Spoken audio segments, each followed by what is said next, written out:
Sir, ദൈവം അനുഗ്രഹിച്ച ഒരു നായ്ക്കുട്ടിയുടെ കാര്യം പറയാമെന്ന് പറഞ്ഞിരുന്നില്ലേ?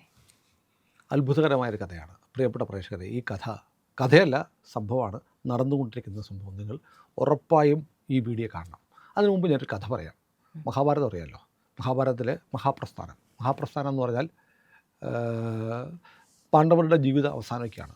രാജ്യം പരീക്ഷത്തിന് കൈമാറിയിട്ട് ധർമ്മപുത്രരും ഭാര്യയും മറ്റ് സഹോദരന്മാരും ഹിമാലയത്തിലേക്ക് പോവുകയാണ്. ഉടലോടെ സ്വർഗത്തിലേക്ക് പ്രവേശിക്കണം. അതിനുവേണ്ടി ഹിമാലയത്തിലേക്കുള്ള യാത്ര. മഹാഭാരതത്തിലെ ഏറ്റവും ഹൃദയസ്പർശിയായ ഒരു ഭാഗമാണ് മഹാപ്രസ്ഥാനം. അങ്ങനെ നടന്നവർ യാത്ര ആരംഭിക്കും. പെട്ടെന്നൊരു നായ വന്നവരോട് കൂടി. അവരിങ്ങനെ നടന്നു പോകുമ്പോൾ യാത്രക്കിടയിൽ ആദ്യം ദ്രൗപദി വീണു, പിന്നെ സഹദേവൻ വീണു, നകുലൻ വീണു, അർജുനൻ വീണു, ഭീമൻ വീണു, ഇവരെല്ലാം വീണു. യുധിഷ്ഠിരൻ തിരിഞ്ഞു നോക്കിയില്ല, നടന്നുകൊണ്ടേയിരുന്നു. നടന്നുകൊണ്ടിരിക്കുമ്പോൾ വളരെ വിശ്വസ്തയോടെ ഈ നായ ഒപ്പം കൂടെ പോയി. കഥ എല്ലാവർക്കും അറിയാം. അങ്ങനെ സ്വർഗവാതിലിനടുത്തെത്തിയപ്പോൾ ഇന്ദ്രൻ സ്വർണ്ണരഥവുമായിട്ട് വന്നു. യുധിഷ്ഠിര കയറിക്കോളൂ എന്ന് പറഞ്ഞു. യുധിഷ്ഠിരൻ പറഞ്ഞ്, എൻ്റെ കൂടെ നായയുണ്ട്, നായയെ കൂടെ കൊണ്ടുപോകണം. സ്വർഗത്തിൽ നായകൾക്ക് പ്രവേശനമില്ല, നായകൾക്ക് പ്രവേശനമില്ലാത്ത സ്ഥലമാണ് സ്വർഗം. അപ്പോൾ യുധിഷ്ഠിരൻ ധർമ്മപുത്രൻ പറഞ്ഞു, ഇവരെല്ലാവരും വീണിട്ട് എൻ്റെ കൂടെ ഈ ദുർഘടമായ വഴിയിൽ ഈ കടുത്ത ഹിമപാതങ്ങൾ താണ്ടി എൻ്റെ കൂടെ വന്ന ഈ നായയെ ഉപേക്ഷിച്ചിട്ട് എനിക്കൊരു സ്വർഗം വേണ്ട എന്ന്. നോക്കൂ, സശരീരനായി സ്വർഗത്തിലേക്ക് പോകാൻ അവസരം വന്നപ്പോൾ ധർമ്മപുത്രൻ പറഞ്ഞു, ഈ നായ ഇല്ലാതെ ഞാൻ വരില്ല, എനിക്ക് ആ സ്വർഗം വേണ്ട എന്ന് പറഞ്ഞു. അപ്പോൾ ഉടനെ നായ ധർമ്മദേവനായി, യമദേവനായി രൂപം മാറി എന്നാണ് പറയുന്നത്. അവസാന വട്ടവും ശരീരത്തോടുകൂടി, നമ്മളൊക്കെ മരിച്ചു കഴിഞ്ഞാൽ ശരീരമില്ലാതെയാണ് സ്വർഗത്തിൽ പ്രവേശിക്കാൻ പോകുന്നത്. സ്വർഗം കിട്ടുമെങ്കിൽ, പ്രജിതയ്ക്ക് സ്വർഗം കിട്ടുമായിരിക്കും. എനിക്കും എന്തായാലും കിട്ടാൻ പോകുന്നില്ല. ഏതായാലും അങ്ങനെ കയറാൻ പറ്റില്ല. അപ്പോൾ അതുകൊണ്ട് ശരീരത്തോടുകൂടി പ്രവേശിക്കണമെങ്കിൽ നമ്മൾ അവസാന ഘട്ടം വരെ ധർമ്മിഷ്ഠനായിരിക്കും. ആ ധർമ്മം, ശരീരത്തോടുകൂടി പ്രവേശിക്കാനുള്ള ധർമ്മസ്ഥിരത ധർമ്മപുത്രർക്കുണ്ടോ എന്നുള്ള അവസാന പരീക്ഷണമായിരുന്നു. അങ്ങനെ നായയും സ്വർഗത്തിലെത്തി. ഇതിന് സമാനമായൊരു കഥയാണ്, കോരിത്തെരിപ്പിക്കുന്ന കഥയാണ് കൊൽക്കത്ത വിമാനത്താവളത്തിനടുത്ത് ഏതാനും ബുദ്ധസന്യാസികൾ വരുന്നു. ബുദ്ധസന്യാസികൾ, ഒന്ന് സുദാം നതുവാങ്, രണ്ട് സിരി വാഞ്ച. ഇവർ കൊൽക്കത്തയിൽ വന്നു ബുദ്ധമതത്തിൻ്റെ പ്രചരണാർത്ഥം ഇന്ത്യയിൽ 112 ദിവസം നീണ്ട ഏതാണ്ട് 4000-ഓളം കിലോമീറ്ററുള്ള പദയാത്ര നടത്താൻ വന്നതാണ്. അവരങ്ങനെ കൊൽക്കത്ത വിമാനത്താവളത്തിൻ്റെ പരിസരത്ത് വെച്ച് ഈ ബുദ്ധസന്യാസിമാർ വന്നു. അവർ പദയാത്ര ആരംഭിച്ചു. എവിടെ നിന്നോ വന്ന് വിശന്നു വലഞ്ഞ ഒരു നായക്കുട്ടി ഒപ്പം ചേർന്നു. മഹാപ്രസ്ഥാനത്തിലെ കഥ പോലെ നായക്കുട്ടി ഈ സന്യാസിമാർക്കൊപ്പം കൂടി. അവന് വിശപ്പുണ്ടായിരുന്നു, അവന് ദാഹമുണ്ടായിരുന്നു, അവൻ തളർന്ന് അവൻ്റെ വാരിയല്ലുകൾ തെളിഞ്ഞു കാണാമായിരുന്നു. ഈ സന്യാസിമാർ അവന് ഭക്ഷണം കൊടുത്തു.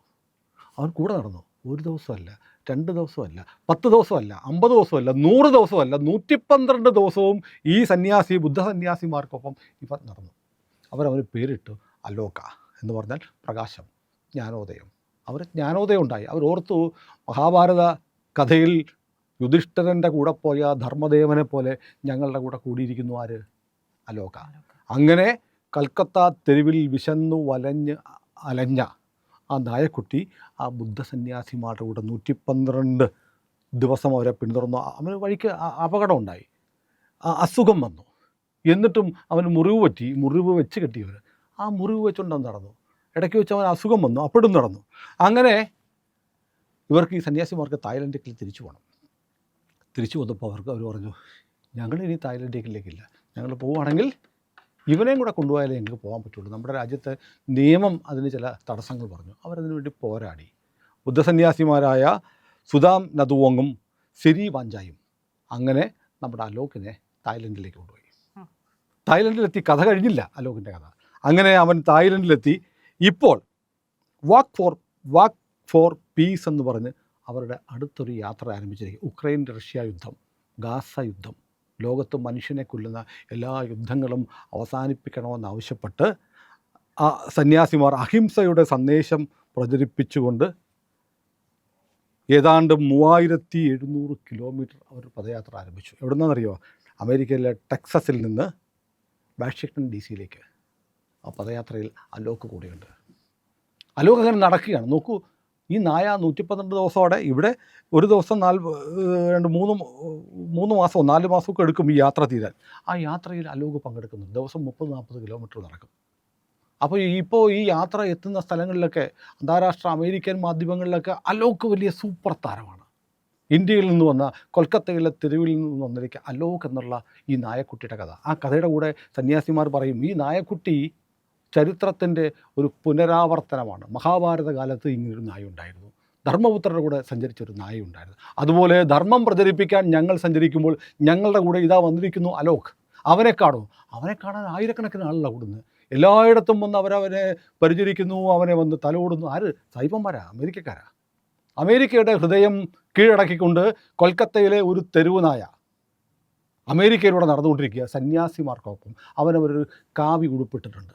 അവനെ കാവി ഉടുപ്പൊക്കെ ഇട്ടൊരു ബെൽറ്റൊക്കെ കെട്ടി കാവി ചുറ്റിയ സന്യാസിമാർക്കൊപ്പം അമേരിക്കൻ ജനമനസ്സുകൾ കീഴടക്കിക്കൊണ്ട് ഇന്ത്യൻ നായക്കുട്ടി സഞ്ചരിച്ചുകൊണ്ടിരിക്കുന്നത്. ഈ വാർത്ത ഒരിടത്തും കണ്ടില്ല, നമ്മുടെ ഒരു മാധ്യമത്തിലും കാണാത്തതുകൊണ്ട് എനിക്ക് തോന്നി ഇന്ത്യ ലൈവിൻ്റെ പ്രേക്ഷകരോട് അലോക്കിൻ്റെ കഥ പറയണമെന്ന്.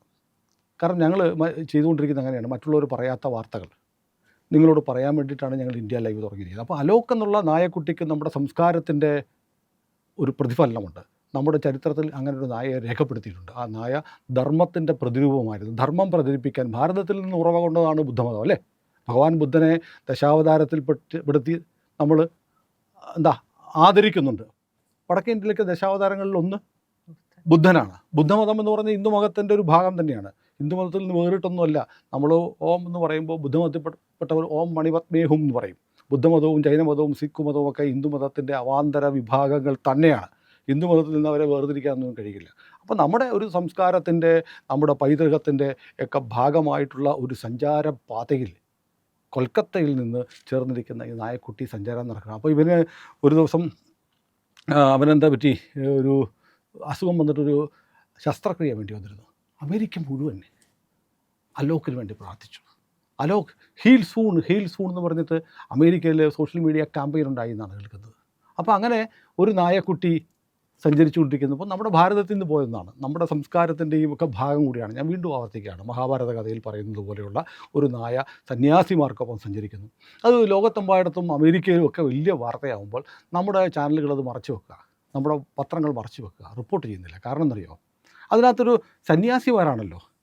പണ്ടൊരുത്തൻ ഇവിടുന്ന് ലോകം മുഴുവൻ ഖുർആൻ വായിച്ചുകൊണ്ട് ഒരുത്തൻ നടന്നു പോകാൻ തീരുമാനിച്ച വലിയ വാർത്തയായിരുന്നു. പക്ഷേ ഇങ്ങനൊരു യാത്ര ഇവിടെ നടന്നു, നമ്മുടെ ഒരു നായക്കുട്ടി ആ കൂടെയുണ്ട് എന്നൊക്കെ ഉള്ളത് ഇത്ര വലിയ സംഭവമാണോ എന്ന് ചോദിക്കുന്നത്. ഇതൊക്കെ വലിയ വാർത്തയാണ്, വേറൊന്നും ഇല്ലാത്തതുകൊണ്ട് നിങ്ങൾ ഇന്ത്യ ലൈവ് പറയുകയാണ്. അങ്ങനെയല്ല, നമ്മൾ തൂണിലും തുരുമ്പിലും പുല്ലിലും ഒക്കെ ഈശ്വരാംശമുണ്ട് എന്ന് കരുതുന്ന ഒരു വലിയ സംസ്കാരം നമുക്കുണ്ട്. ഒന്നിനെയും തൃണവൽഗണിക്കുന്നവരല്ല നമ്മൾ. എല്ലാത്തിനും അതിൻ്റെതായ മൂല്യമുണ്ട്. ജീവൻ എന്ന് പറയുന്നത് ഒരു നായയിലാണേലും ഒരു പുഴുവിലാണേലും ഒരു മനുഷ്യനിലാണേലും ജീവൻ്റെ ശക്തി, പ്രഭാവം ഒന്ന് തന്നെയാണെന്ന് കരുതുന്ന ഒരു മഹത്തായ സംസ്കാരം നമുക്കുണ്ട്. അതുകൊണ്ടാണ് അലോക് നമുക്ക് പ്രിയപ്പെട്ടതാവുന്നത്. അലോക്കിനെ നിങ്ങൾ അറിയണം. അലോക്കിനെക്കുറിച്ച് നിങ്ങൾ കിട്ടാവുന്ന വാർത്തകളൊക്കെ സമാഹരിക്കണം. ഇപ്പോൾ എൻ്റെ കയ്യിൽ കുറച്ച് ഡാറ്റയേ ഉള്ളൂ, കിട്ടിയത് അത്രയും. കിട്ടിയ പാടെ അതിൻ്റെ ഒരു ആവേശത്തിൽ ഞാൻ ആവേശഭരിതനായിട്ടാണ് അലോക്കിൻ്റെ കഥ നിങ്ങളോട് പറയുന്നത്. പ്രിയപ്പെട്ട പ്രേക്ഷകരെ, ലോകത്ത് ഇങ്ങനെ ഒരുപാട് കാര്യങ്ങൾ നടക്കുന്നുണ്ട്. അതൊക്കെ വാർത്തയാണോ എന്ന് ചോദിച്ചാൽ അതല്ലെങ്കിൽ ഇതൊക്കെ അല്ലേ നല്ലത് മാത്രമല്ലേ. കൊല, കൊള്ള, പീഡനം, യുദ്ധം, ഇതൊക്കെ അല്ലെങ്കിൽ രാഷ്ട്രീയ ചതുരംഗക്കളികൾ, ഇതൊക്കെ മാത്രമാണ് വാർത്ത. പോസിറ്റീവായിട്ടുള്ള വാർത്തകൾ നമ്മൾ പറയണം. പോസിറ്റീവായിട്ടുള്ള ഒരു വാർത്ത ഞങ്ങൾ നിങ്ങൾക്ക് വേണ്ടി പറയുകയാണ്. ഞങ്ങൾ നിങ്ങളുടെ മുമ്പാകെ അവതരിപ്പിക്കുന്ന ഒരുപാട്, ഈ ടോക്കിൽ പറയുന്ന ഒരുപാട് സംഭവങ്ങൾ ലക്ഷക്കണക്കിന് ആളുകൾ ഏറ്റെടുത്തിട്ടുണ്ട്. എനിക്കറിയില്ല ഈ വീഡിയോയുടെ ഫെയ്റ്റ് എന്തായിരിക്കുമെന്ന് എനിക്കറിയില്ല, എത്ര പേർ കാണുമെന്ന് അറിയില്ല.